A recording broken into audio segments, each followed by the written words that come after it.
Todos os elementos que compõem a ortografia de uma língua são decorrentes de um acordo social, ou seja, uma convenção, uma negociação social, que assume um caráter normatizador prescritivo, definindo em determinados casos a utilização de uma letra e não de outra, principalmente em casos que o mesmo som pode ser grafado por mais de uma representação, ou seja, por mais de uma letra. Temos, assim, um sistema complexo.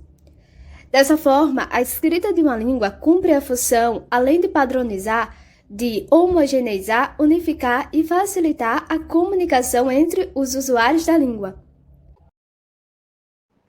Dada a complexidade, é comum que os aprendizes apresentem dificuldades na construção do sistema de escrita. Só que nós, professores, costumamos relacioná-las a um único problema, mas não é bem assim. Por isso, neste vídeo, abordaremos uma classificação dos problemas de escrita, tendo como referência teórica o artigo Conhecimento Linguístico e Apropriação do Sistema de Escrita, produzido pelo autor Marco Antônio de Oliveira. Mas atenção! Essa classificação deverá ser utilizada com prudência e não deve ser tomada como uma receita para todos os problemas de escrita. Então vamos lá. A classificação é dividida por 3 grupos, que por sua vez se subdividem nas categorias A, B, C e D. O tópico A, do grupo 1, abrange a escrita pré-alfabética. Nesse caso, os alunos apresentam escritas desconexas, mas que são normais no início do processo de escrita.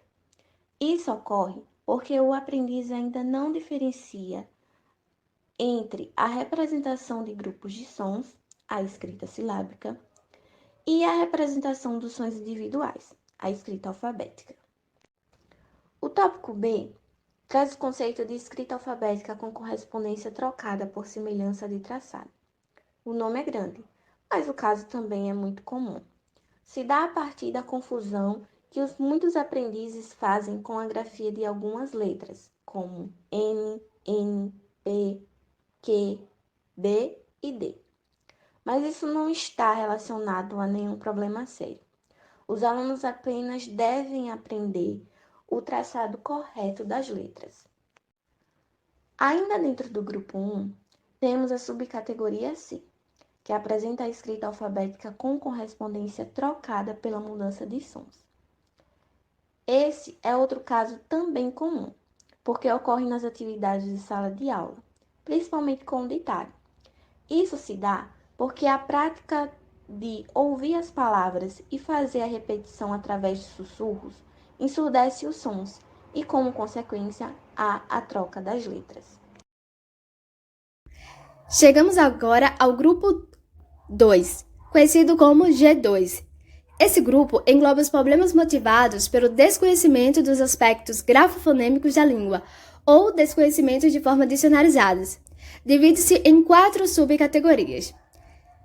Vamos para a primeira, a G2A, que é a violação das relações biunívocas entre sons e grafemas. Mas o que é essa relação biunívoca?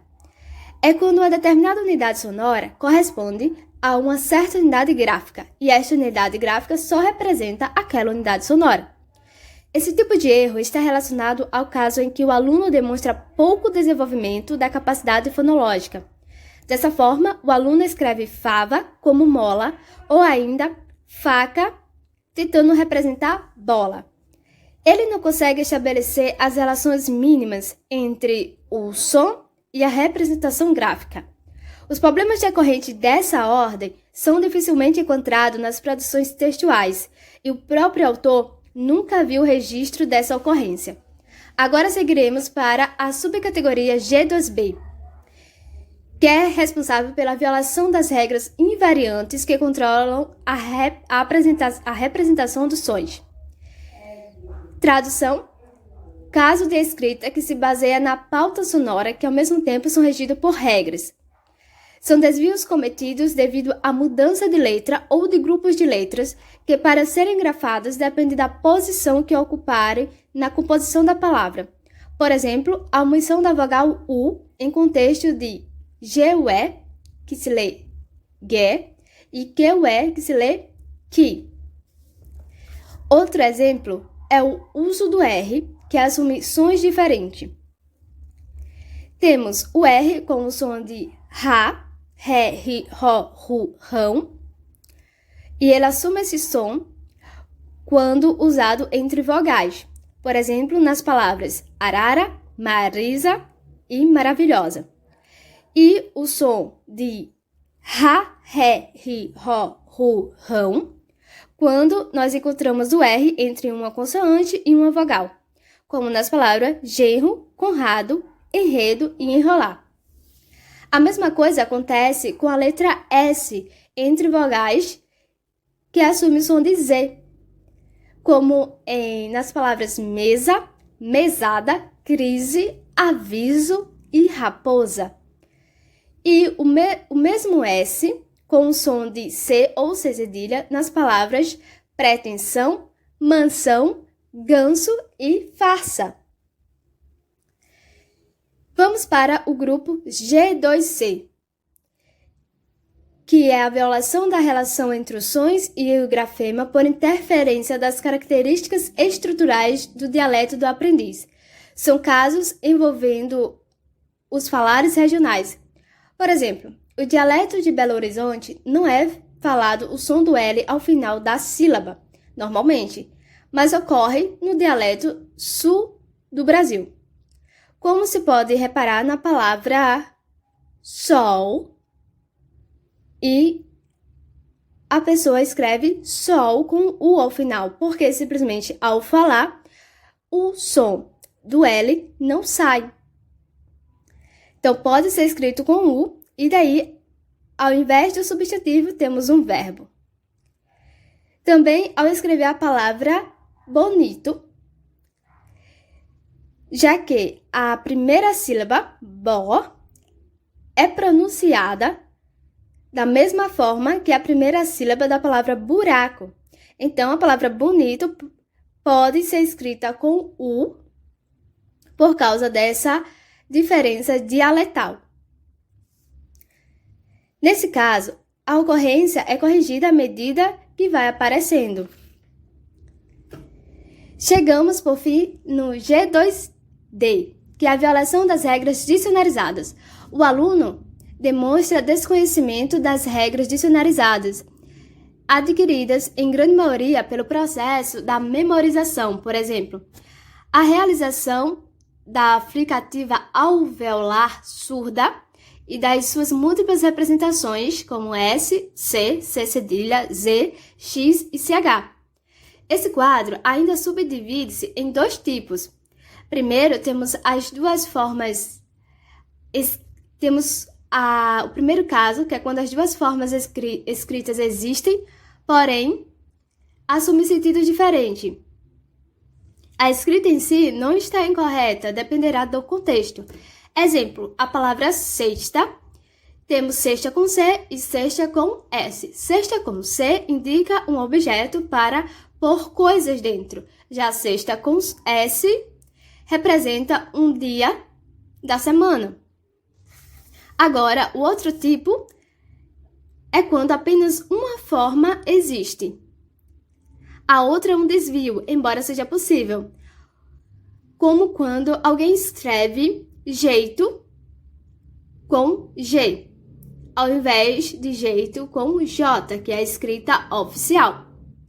O desejável é que o professor trabalhe com o aluno as situações potencialmente perigosas, permitindo consulta no dicionário. A partir de agora, veremos casos que vão além da relação entre som e letra. A violação na escrita de sequência de palavras é bastante comum em pessoas que estão em processo de aprendizado na escrita. E para que isso se corrija, é importante explicar que, enquanto a fala segmenta seus componentes em torno de unidades de acento, a escrita segmenta seus componentes em torno de unidades de sentido. Na fala, nós não temos a necessidade de separar as palavras como se as pausas para respirar fossem os espaços entre elas. Já na escrita, sim, porque seus componentes são separados pelas funções que desempenham no texto, como temos o exemplo o pato, a escrita acompanhando a fala, e o pato, na escrita correta. Além disso, existem outros casos que normalmente acontecem esporadicamente ou são fáceis de corrigir. Iniciando por erros mais fáceis de corrigir, temos a hipercorreção, que, assim como o próprio nome já indica, é quando se corrige até onde não tem erro. Vejamos no exemplo, Maria estar muito triste, há uma hipercorreção. Para indicar que trata-se de um verbo, o aprendiz acaba colocando-o no infinitivo. Muitas vezes este desvio na escrita se dá pela confusão entre está, esta e estar. Um outro erro, talvez um pouco mais desafiador, é a flexão verbal na terceira pessoa do singular, que é quando coloca-se um L ao final dos verbos flexionados da terceira pessoa, ao invés do U. É necessário explicar sobre flexão verbal para crianças de 7 anos? Não, mas é importante mostrar que, neste caso, o uso do U no final dessas flexões é uma regra e não há exceções. Ok, mas e os casos acidentais? Como já dito, são acidentes, então não há com o que se preocupar. É normal que haja confusões. Como neste exemplo, o aprendiz escreveu aprandim para aprendi.